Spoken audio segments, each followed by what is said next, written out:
जय श्री राम मित्रों, सनातन धर्म डायरीज में आपका स्वागत है। आज मैं आपको श्री रामचंद्र जी और उनके भाई भरत जी का मिलाप बताने जा रही हूँ।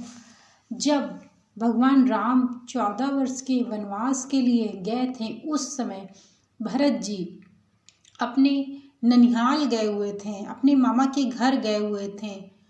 और जैसे ही श्री रामचंद्र जी वनवास को जाते हैं, उसके कुछ ही दिनों में राजा दशरथ की मृत्यु हो जाती है। और जैसे ही राजा दशरथ की मृत्यु होती है, वह भगवान जैसे ही राजा दशरथ की मृत्यु होती है, उनके पास संदेश जाता है कि शीघ्र से शीघ्र आप अयोध्या लौट आएं। तो जैसे ही उन्हें संदेश मिलता है भरत जी को, वह अपनी नगरी अयोध्या लौट आते हैं। जैसे ही अपनी नगरी में प्रवेश करते हैं, तो वहाँ की जो प्रजा होती है, उनको देखना भी नहीं पसंद करती है। जैसे ही अपने घर में आते हैं, अपने महल में आते हैं, और इधर उधर माता कैकेयी और श्री रामचंद्र जी को ढूंढ रहे होते हैं। शीघ्र शीघ्र वह माता कैकेयी के पास जाते हैं। जब माता कैकेयी विधवा अवस्था में होती हैं, देखते हैं भरत जी की वह सफ़ेद कलर की साड़ी पहने हुए हैं। तो उस समय पे जो माता कैकेयी थी, उनको गहने जेवर सब दिखा रही थी। तब उनको पता चलता है कि उनके पिताश्री का स्वर्गवास हो गया है, और वह बहुत विचलित हो जाते हैं। और फिर जैसे ही उनको यह पता चलता है कि श्री रामचंद्र जी का वनवास हो गया है, उनके बड़े भाई राम का 14 वर्ष के लिए वनवास के लिए गए हैं, और यह पता चलता है कि माता कैकेयी के द्वारा गए हैं, तो वह माता कैकेयी को धिक्कारने लगते हैं। फिर वहाँ से माता चले जाते हैं, भरत जी वहाँ से चले जाते हैं और कौशल्या जी के पास जाते हैं। माता उस समय बहुत दुखी अवस्था में होती हैं, भरत को गले से लगाती हैं। तब भरत जी कहते हैं, मैं आप लोगों का पापी हूँ, मैं आप लोगों का पापी पुत्र हूँ माता। मेरी वजह से आज पिताश्री नहीं रहे, और हमारे भाई श्री रामचंद्र जी, हमारे बड़े भाई श्री रामचंद्र जी 14 वर्ष के वनवास के लिए चले गए हैं। उसके बाद भरत जी अपने पिताजी का पूरा अंतिम संस्कार करते हैं, और उसके बाद यह सबसे चर्चा करते हैं कि हम अपने श्री रामचंद्र जी को लेने जाएंगे। चलो गुरुवर संग मेरे और चलो अवध के लोग, राम हमारे राजा हैं, फिर क्यों हम सहे वियोग। आर सुमंत सुनो मेरी, करो अभी प्रस्थान, राज अभिषेक के हेतु संग्रहित करो सामान। कहते हैं राज अभिषेक के लिए, भगवान राम के लिए सारा सामान एकत्रित कर लो, और वहीं चल के उनका राज अभिषेक करेंगे। कौशल्या माता को भी पुत्र मिलना की आस में, तो वे सेवक राजा का रहूं बन उनका सदा। पहन वस्त्र मुनि साधु का, भरत चले वनवास, सेन प्रजा संग लिए पहुँचे रघुवीर पास। और अपने वस्त्र जो होते हैं, उनको पहन के साधु की वेशभूषा में वह रघुवर जी के पास पहुँचते हैं। सेना देख लखन कही, क्यों निकट हमारे आए, सब सुख तो दे आए हम, फिर क्या यह हमसे चाहें। और लखन जी कहते हैं, मतलब लक्ष्मण जी कहते हैं कि सब कुछ तो हम इन्हें दे आए हैं, अब और हमसे क्या लेने आए हैं। सब सुख संपत्ति राज्यपाट सब तो हम इन्हें दे के आए हैं, फिर हमारे पास यह क्यों आ रहे हैं। राम कहे मन धीर धरो, भरत राम का रूप, मन हर्षित प्रसन्न करो, प्रेम ही सुख की धूप।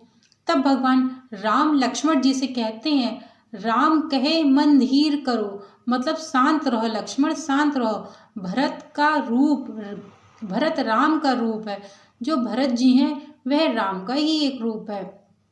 मन हर्षित करो और मन प्रसन्न करो कि तुम्हारा प्रेम पूर्वक भाई, बड़ा भाई आ रहा है।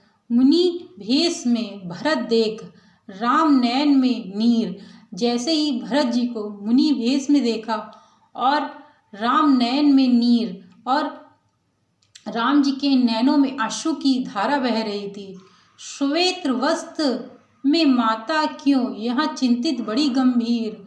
यह चिंता बड़ी गंभीर मतलब सफ़ेद वस्त्र में हमारी माताएं क्यों हैं, यह देख बड़े गंभीर हो गए। चरण पर रघुनाथ के आपन दोष गिनाए। तब भरत जी ने उनके चरण पड़े और अपने सभी दोष को गिनाए। मैं हूँ सूत उस माता का जो अपना कुल ही खाए। मैं उस स्त्री, उस माता का पुत्र हूँ जिसने अपने कुल को ही खा गई। भरत दास को रघुनंदन तुम भी समझ न पाए। भरत दास को रघुनंदन तुम भी समझ न पाए। कैसे मुझको महल छोड़ वन तने रहने आए। कहते हैं कि भरत जैसे भाई को, दास को, मैं जो आपका दास हूँ, इसे भी आप समझ नहीं पाए रघुनंदन। कैसे मुझको महल छोड़ वन तने रहने आए, और कैसे आपका मन कैसे मान गया कि महल छोड़ करके आप वन को रहने के लिए आ गए। पिता मृत्यु समाचार सुन राम गए मौन। और जैसे ही प्रभु श्री रामचंद्र जी ने अपने पिताश्री का मृत्यु का समाचार सुना, उन बिल्कुल मौन हो गए, शांत हो गए। विधान ने क्या लिखा जाता है आखिर जाने कौन। और इस विधान ने, विधाता ने क्या लिखा है इसे कोई नहीं जान सकता है। कंठ लगाकर भरत को रघुवर करे विलाप। और श्री रामचंद्र जी गले लगा के भरत जी से विलाप करने लगते हैं। भरत मिलन का दृश्य वो हर ले मन संताप। कहे भरत हे कुलभूषण उठो चलो सम्राट। तब भगवान श्री राम ने कहा कि भरत हे कुलभूषण उठो चलो सम्राट। अवधपुरी के राजा क्यों वन में बैठे नाथ। राम कहे सुन भाई। यहाँ पे कहते हैं भरत जी, हे कुलभूषण आप उठो, आप अवधपुरी के सम्राट हो, आप अयोध्या के सम्राट हो, और क्यों इस वन में बैठे हुए हो। राम कहे सुनो भाई। तब भगवान श्री राम जी से कहते हैं कि राम कहे सुनो भाई, रखो पिता की लाज, वचन भंग ना हो जाए, समझो मेरी बात। तब प्रभु श्री रामचंद्र जी अपने भाई भरत से कहते हैं कि पिताजी की आप लाज रखो, वचन भंग ना हो जाए। जो उन्होंने मुझे वचन दिया है वह वचन भंग ना हो जाए, समझो मेरी बात को समझने की कोशिश करो। तुम राजा बन राज करो, मैं वन में करूँ निवास। तुम राजा बन के अयोध्या में वास करो और मैं वन में करूँ निवास, और मैं इस जंगल में निवास करता हूँ। पुनः मिलन होगा जल्दी, फिर आएगा सुख साथ। फिर से मिलन होगा और फिर हम लोगों का सुख शांति फिर आएगी। भरत हट कर बोलते, मैं न लौटूं आज। भरत जी होते हैं वह कहते हैं मैं नहीं लौटूंगा बिना लिए आपको आज, मैं आपको बिना लिए यहाँ से नहीं जाऊंगा। चरण पादुका आपकी महल करेगी राज। और यह आपकी जो, यदि आप नहीं जा रहे हैं तो मैं आपकी ये चरण पादुका अपने साथ लेकर महल जाऊंगा और इसी राज सिंहासन में यही चरण पादुका रखूंगा। मैं बन दास सेवा करूं, मैं सिर्फ और सिर्फ बन के दास सेवा करूंगा।